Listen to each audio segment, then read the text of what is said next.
Hi there fabric jugglers, it's Babs here from Fiery Phoenix, and this is a tutorial on how to use a blind hem foot to create a blind hem.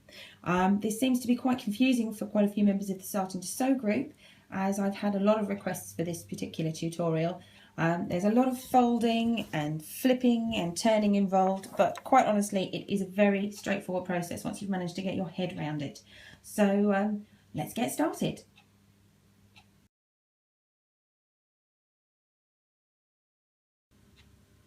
To change this particular foot is a very simple process. If this is going too fast for you, I do have a separate video on how to change a bar fixing foot, but it really is that simple and that fast. I'll describe the different elements of the foot as we go through the process.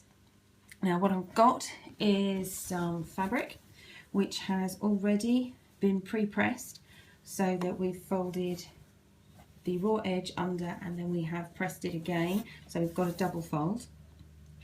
What we will be doing is actually turning this back on itself so that we have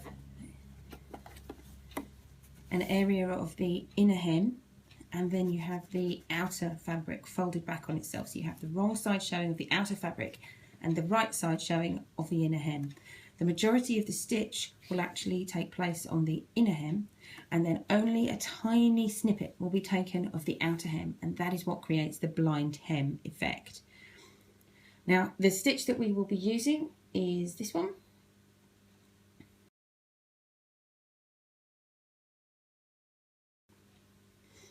And we set up the blind hem foot so that we make full advantage of the guide, so that we only ever nip a small amount of this fabric.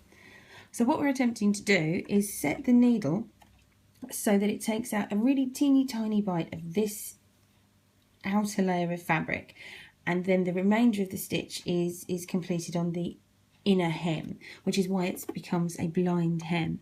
So what we're looking for is to adjust the position of the guide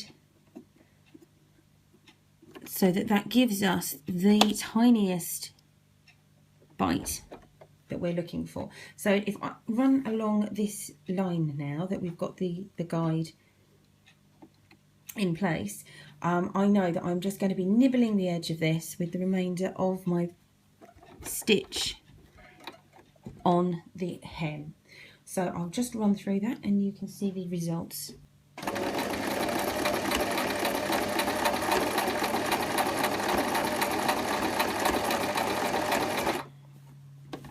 So now you can see that we have just nibbled the edge of that fabric, and the remainder of the stitching is on the inner hem. So if we then turn that the right way out,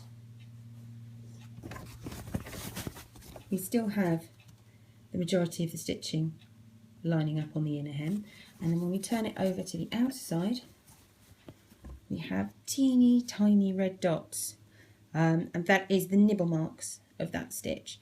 So if you've actually managed to do that with a matching thread, then that stitch will almost disappear, and that is how you create a blind hem. I hope you found this tutorial useful, and if you did, please can you like the video and maybe even subscribe to the channel. You can find all my contact details at the end of the video, and I hope to hear from you soon. If you have any comments or suggestions for future tutorials, please just leave a comment below. Speak to you later. Bye.